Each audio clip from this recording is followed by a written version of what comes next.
hablar de estas declaraciones y mucho más, déjeme saludar al maestro Ricardo Sevilla, quien ha hecho, y le agradezco, circo, maroma y teatro para conectarse. Hoy no está ahí en su biblioteca, en su casa, y por eso doble agradecimiento al maestro Ricardo Sevilla, periodista de larga trayectoria, escritor, columnista, fundador y conductor de su podcast, el de los datos duros, el terror de la fachiza y uno que otro despistado de la 4T, por lo que publica en X, lo que era antes Twitter, orgullosamente miembro de esta familia sin censura. Querido Ricardo, un abrazo, vuela para ti. Abrazo recibido y plenamente correspondido, querido Vicente, público memorioso, y estamos efectivamente aquí en otro espacio, pero igual nos acompañamos también de libros. Los libros siempre nos tienen que acompañar.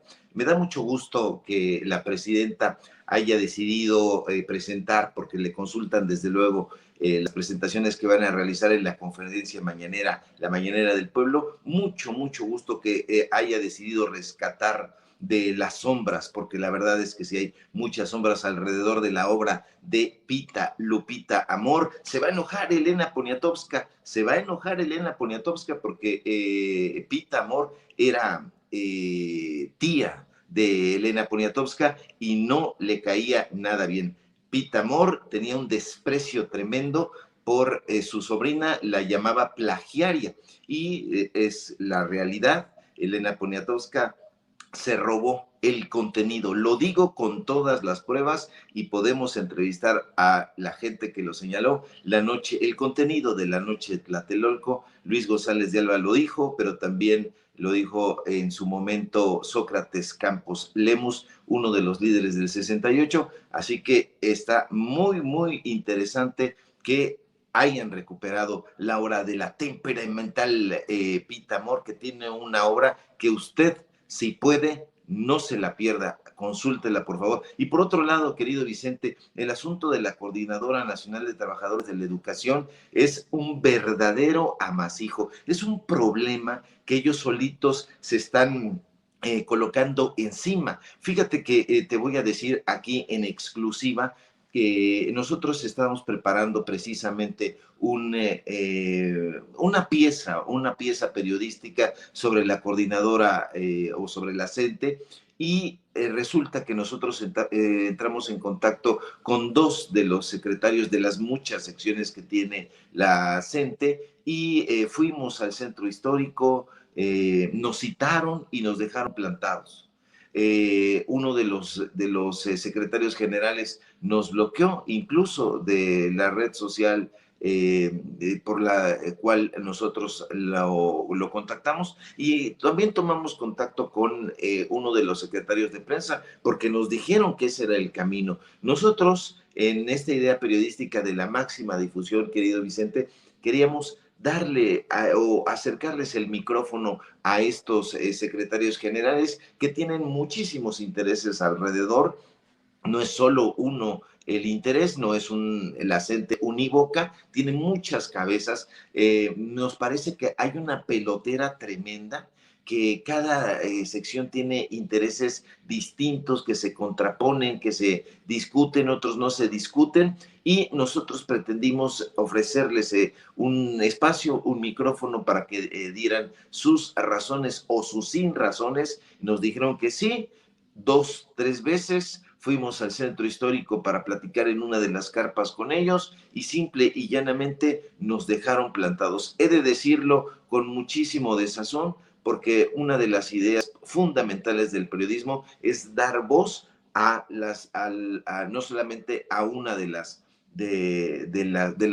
fuentes, sino a las diversas fuentes, y ellos simple y sencillamente se han cerrado, no han querido conversar, y bueno, pues eso los tiene prácticamente sin cabeza. Escúcheme bien lo que les estoy diciendo, los veo completamente descabezados, tratan de levantarse, pero no atinan a colocar los presupuestos que ellos supuestamente están defendiendo. Así que es un problema en el que la gente está metida de lleno, querido Vicente, y no vemos que vaya a haber una solución, por lo menos una solución pronta. Así que, pues ahí está. Lo tenía que decir, Vicente, porque esta gente simple y sencillamente nos dejó plantados, no quiso conversar con nosotros. Bueno, pues creo que es una oportunidad perdida de diálogo, mi querido Ricardo Sevilla. Oye, nada más por no dejar, quiero dar más detalles de esta noticia de último minuto que le mencionan a la presidenta Claudia Sheinbaum Pardo en la mañanera del pueblo. Una corte, la Corte Suprema de Estados Unidos, eh, da revés a México, al gobierno de México. México pierde en la Suprema Corte de Justicia de Estados Unidos la demanda por tráfico de armas. La decisión, de lo que leo de colegas de allá de Estados Unidos, la decisión del máximo tribunal no permite a las productoras de armas actuar con inmunidad. La gente puede seguir reclamando daños por armas, pero como es un caso muy complejo, también quiero decirle que con esto la Suprema ha bloqueado la demanda en la que el gobierno de México acusaba a fabricantes de armas de fomentar la violencia de los cárteles mexicanos. Bueno, pues estaremos al pendiente de las reacciones desde México ante esta decisión que en lo particular me parece incongruente, injusta y, si me permite, violenta de la Suprema Corte de Justicia de Estados Unidos. Y por otro lado, mi querido Ricardo Sevilla, ha concluido el conteo de cómputo, el conteo de casillas y se confirmaría con este conteo que Hugo Aguilar será el ministro presidente de la Suprema Corte de Justicia de la Nación.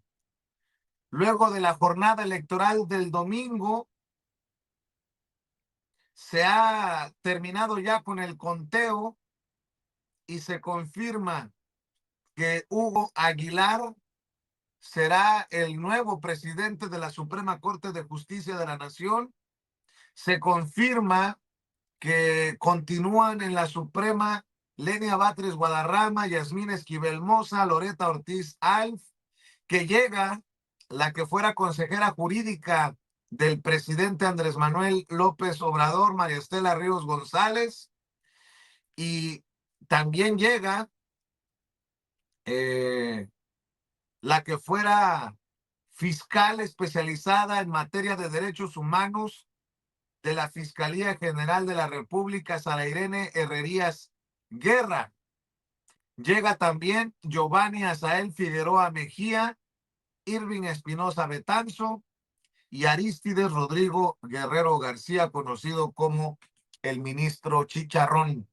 Se confirmaría, pues, mi querido Ricardo Sevilla, cómo queda conformada la nueva Suprema Corte de Justicia de la Nación cuando se vayan Norma Lucía Piña Hernández, Jorge Mario Pardo Rebolledo, Alfredo Gutiérrez Ortiz Mena, Alberto Pérez Dayán, Javier Lainez Potisek, Juan Luis González Alcántara Carrancá y la traidora a la 4T, además de Alcántara Carrancá, Ana Margarita, perdón, Ríos Farjat, querido Ricardo Sevilla. Así es, así es, querido Vicente, ya está conformada esta nueva época de la Suprema Corte de Justicia de la Nación. Están todavía los cómputos con respecto a los magistrados, con respecto a los jueces, pero el máximo tribunal de nuestro país, la Suprema Corte de Justicia de la Nación, ya tiene rostro. Y ahí vamos a observar, porque viene el arranque, el inicio de lo que será la nueva época del Poder Judicial. Me parece que va a ser muy bien auxiliado Hugo Aguilar por el trabajo que ya tienen detrás Lenia Batres, Loreto Ortiz Alf, Yasmín Esquivel, ya conocen los procesos y los procedimientos de la Suprema Corte de Justicia, así que creo que hay hay una corte muy interesante. Hay la descalificación de parte de los medios de comunicación corporativos que esgrimen no argumentos, sino descalificaciones completamente fuera de lugar, que son de sino racista, en contra de Hugo Aguilar. A mí me parece que no es solamente un simbolismo este asunto de que no quiere usar la toga, una toga que cuesta entre 25,000 y 30,000 pesos, de acuerdo con diferentes investigaciones que se han realizado. A mí me parece muy importante que los pueblos originarios tengan una voz, que sean escuchados. Hay que recordar que hay lugares en toda la República Mexicana donde hay personas que no hablan castellano, que hablan una lengua originaria y que también enfrentan diferentes procesos que de alguna u otra manera no habían sido escuchados en la Suprema Corte de Justicia, porque usted ya sabía perfectamente a qué estaban abocados. Estaban abocados a trabajar, a vender sus servicios, hay que decirlo con todas sus letras, a favor de los grandes corporativos, a favor de gente que no pagaba impuestos y que escondían los archivos, los folders en las gavetas y que ahí se perdían. Entienda usted, Ricardo Salinas Pliego. Así que a mí me parece muy bien. Vamos a estar fiscalizando. Hay desde luego muchísimo desencuentro, porque hay desencuentro entre personajes de simpatizantes de la transformación que dicen que hubo ahí mano negra, hay personas que dicen hay una corte solvente. Lo importante aquí es que la ciudadanía va a fiscalizar ahora con mucho más atención el trabajo que estos personajes lleven a cabo. No es un cheque en blanco. A mí me parece que el perfil de Hugo Aguilar no tiene parangón, así lo digo con todas sus letras, no tiene parangón en la historia de este país. Era otro momento cuando Benito Juárez había sido parte de la corte, fue otro momento, estamos hablando del siglo XIX, estamos en el siglo XXI, han pasado prácticamente 200 años o más de esa participación en la corte, así que hay muchas esperanzas. Yo por lo menos tengo muchísimas esperanzas de que Hugo Aguilar vaya sacando algunos asuntos que no habían sido escuchados por estos ministros a modo, estos ministros conservadores y que trabajaban directamente con los brazos abiertos hacia el neoliberalismo. Así que yo tengo esperanzas muchas, desde luego vamos a seguir fiscalizando, pero ya tenemos a quien reclamarle si las cosas no suceden de la manera en que nosotros esperamos. El único pero que yo le pongo, se lo digo honestamente, es a Arístides, este ministro Chicharrones, que la verdad se montó sobre una campaña que a mí me pareció un gracejo, ya le esgrimí mis reservas, pero de ahí en fuera creo que hay una corte muy consistente, no llegaron algunos de los perfiles y amigos que nosotros habíamos esperado, pero no por eso, querido Vicente, yo por lo menos me siento decepcionado, al contrario, creo que ha sido una participación tremenda, 13 millones de mexicanos y mexicanas que decidimos en las urnas votar para que este Poder Judicial gangrenado se fuera saneando poco a poco y se va a seguir saneando, Vicente, pero hay que ir trabajando juntos para que eso suceda. Nosotros desde los medios de comunicación independientes tenemos una tarea hercúlea que será justamente revisar que estos personajes hagan bien su trabajo y que lo hagan lejos, lejos de las garras del neoliberalismo. Y lo dices bien, Ricardo, ya será decisión del pueblo qué tan cerca está echándole el ojo. ¿Sabes dónde he pedido la esperanza? En el Senado de la República. Qué bajo nivel se cargan los senadores y senadoras del PAN. Ya han llegado a un nivel, pues, grotesco, ¿no? No sé, no sé. Han llegado a un nivel del subsuelo, querido Vicente, están ya circulando por el sótano fangoso del conservadurismo y hay que ponerle nombre a estos personajes. Son varios, desde luego, está Ricardo el Cerillo Anaya, así le apodan a este sujeto que estaba yo viendo a Omar Nieto, un personaje que fue premiado por la gente de Enrique Krause, por la gente de Héctor Aguilar Camín, y salió ayer a defender a Ricardo El Cerillo Anaya y dije, bueno, esos son los escritores, esos son los artistas que tenemos en este país, qué pena, qué vergüenza que se pongan de ese lado. Pero no solamente es el Cerillo Anaya, también está Lili Telles, que ella ha sido una empleada de Ricardo Salinas Pliego y se ha volado la barda una y otra vez. Siempre pensamos que ha llegado a su límite Lili Telles, ex colaboradora de este personaje que ven ustedes en su pantalla, pero no, resulta que siempre tiene alguna nueva estulticia que proferir. Y lo que ha ocurrido recientemente, pues ha sido esta participación terrible, donde a una diputada del PT que está padeciendo ahorita lamentablemente parálisis facial, le llama chueca y de una manera asquerosa.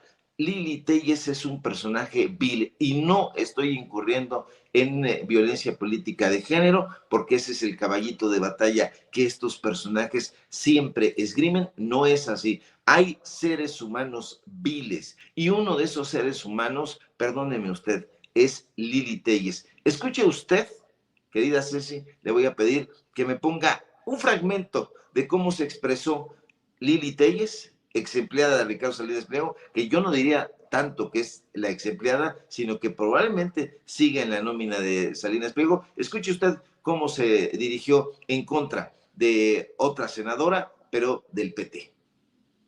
Dijo a la diputada de la mentalidad chueca, de la ideología chueca. Me dirijo a la diputada de la ortografía chueca, de la chueca trayectoria. Me dirijo a la diputada de la ética chueca. Yo no estoy en la nómina de Ricardo Salinas Pliego, pero es público y evidente que estuve muchos años trabajando en TV Azteca. Y estoy muy orgullosa de haber trabajado en una de las empresas de Ricardo Salinas Pliego, un mexicano que a Morena no le tiene miedo, que sabe defender a México. Así que a la diputada de la ética chueca, que se puso a mis órdenes aquí, le ordeno que se aprenda esto: árbol que crece chueco, jamás su tronco endereza. Oye, Ricardo, y no era Salinas Pliego el personaje que empezó a buscar hacer ridículo de la legisladora del PT por el problema que tuvo con esa parálisis facial? Fue Ricardo Salinas Pliego. Ahora Lili Telles en el Senado hace eco de su patrón. Sí, Vicente, fíjate que aquí esto que está diciendo Lili Telles es muy importante y vale la pena enfatizarlo, porque aquí, si nosotros no conocemos a la diputada del PT, podríamos decir, oye Sevilla, Vicente, no estén siendo demasiado alarmistas, esto es una metáfora. Si no conociéramos a la diputada del PT que respondió desde luego a esos señalamientos y muy categóricamente, podríamos caer en ese desliz. Decir, no, se trató de una metáfora y el asunto del otro no lo tenemos que tomar tan a la ligera. No, esto no es una metáfora, es una burla, es una sátira descarnada en la que incurre esta señora que, insisto, ella se presume como, dice, yo me honro de haber trabajado en las filas de una televisora, en una compañía de un personaje que no le tiene miedo a Morena. Esta señora le debería de tener miedo a la verdad.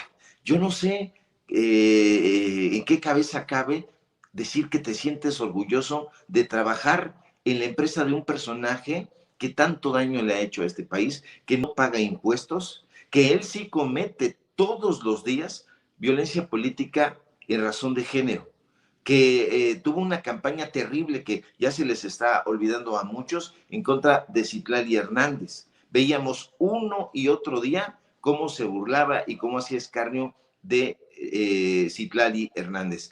Este personaje es aquel que capitaneó esa transmisión donde Lili Telles estaba sentadita allá en el Estado de México y que no se dio cuenta, Lili Telles, que había o podría haber habido ahí el cuerpo de la niña Paulette.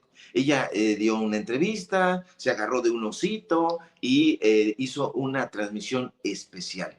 Esta es la periodista, entre comillas, que dice que no trabaja para Ricardo Salinas Pliego y que sí trabajó y que se siente orgullosa. Esta señora es la que fue recibida en la Cuarta Transformación y que ya una vez tomado un lugar, apuñaló de manera trapera el corazón de la transformación. Esta señora es la que se dirigió así a esta diputada del PT, que, insisto, no es una metáfora, porque vea y escuche usted muy atentamente lo que respondió precisamente la diputada agredida por Lili Telles. Miren, yo no tengo problemas con mi físico, ni con mi parálisis facial. A mí la parálisis facial se me quita con terapia. A usted lo chueco en la vida, ¿con qué, senadora? Fíjese bien, yo sabía que ese era el único argumento que usted tendría en contra mío, porque no hay más. Yo soy una mujer no solamente preparada, sino aguerrida, porque no tengo cola que me pise. Y fíjese bien, yo le traje el día de hoy, para el gusto de muchos mexicanos, también una capa y una coronita. Esta capa es la última moda. La verano 2025 se la vamos a dejar aquí para que por favor se la den a la senadora. Y su coronita, para que no se enoje su jefe Salinas Pliego. Le quiero decir que ha usted convertido este Senado en un show. Pero lo que es cierto, senador Lili Telles, es que usted viene aquí a hacer shows en consigna de un poder económico, en consigna de la protección de un empresario con el que usted trabajó y que promueve sus productos financieros en sus redes sociales. Lo cierto es, senador Lili Telles, que usted viene aquí a tratar de descontrolar cuando solamente representa la visión de un hombre. Y hablando de votos, mientras en nuestro movimiento, hasta los procesos menos votados de 13 millones, usted solamente obedece un voto, el de Salinas Pliego. Le dejo aquí, por favor, aquí la capa y la coronita a la senadora para que se la pasen y se la ponga como debe de ser. ¿Cuánto te paga Salinas Pliego, senador Lili Telles? Gracias. Una pregunta válida, una pregunta pertinente. ¿Cuánto le pagan a Lili Telles por a montar esta clase de shows? Usted acaba de ver a la diputada del PT que, como puede usted certificar, padece lamentablemente en este momento una parálisis facial, pero las parálisis faciales son por estrés, por nerviosismo, por exceso de trabajo, por diversas razones. ¿Qué sucede con Lili Telles? Esa parálisis intelectual, esa parálisis periodística, esa parálisis en su trabajo como senadora, parece no tener fin.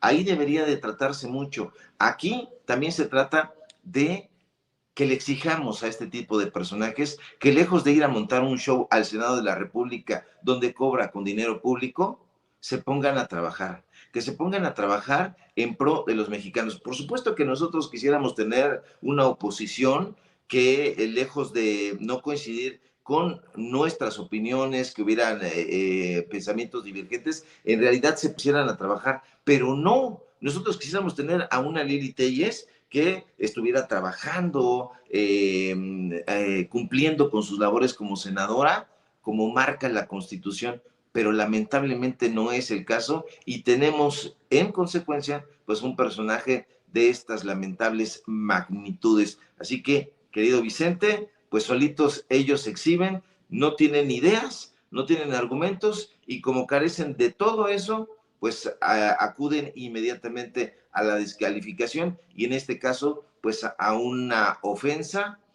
pues que yo creo que debería de ser sancionada porque está insultando de una manera terrible a una compañera y eso sí es una violencia que se tendría que penalizar. Ojalá hubiera ese mecanismo en el Senado y llamaran a cuentas a este tipo de personajes que en lugar de trabajar están ofendiendo a sus propios compañeros. De acuerdo contigo, querido Ricardo. No sé dónde andes, pero te deseo éxito. Y mi querido Ricardo, cerremos invitando a la audiencia de Sin Censura a tus esfuerzos independientes, por favor, maestro. Abrazo recibido y plenamente correspondido, querido Vicente, público memorioso. Sígame en mis redes sociales en X, @SevillaCrítico, en Facebook, Ricardo Sevillas y nada más. Sígame, por favor, en Datos Duros Podcast. Hoy se estrena nuestro nuevo episodio. Ahí vamos creciendo como la espuma y eso va a hacer rabiar más a los personajes como Lili Telles, que quería que me escabecharan de algún medio de comunicación, pero que la mandaron al cuerno, y yo me alegro muchísimo de que así haya sido, porque esta señora no se puede salir con la suya así nada más. Por supuesto, sígame aquí en la familia Sin Censura, donde somos orgullosamente miembros. Te mando un fuerte abrazo, querido Vicente, y todavía el día de mañana estaremos transmitiendo aquí desde este lugar donde hay libros. Me compré el de Tarzán. Tengo ya todos los de Tarzán, son como 20, ¿sí? Ni modo, hay que leer, hay que leer mucho para que no se convierta usted en un espantajo como Lili Telles. Te mando un fuerte abrazo, querido Vicente, público memorioso, y estamos pendientes a la información. Claro que sí, Ricardo, el maestro Ricardo Sevilla hablando con nosotros sin censura.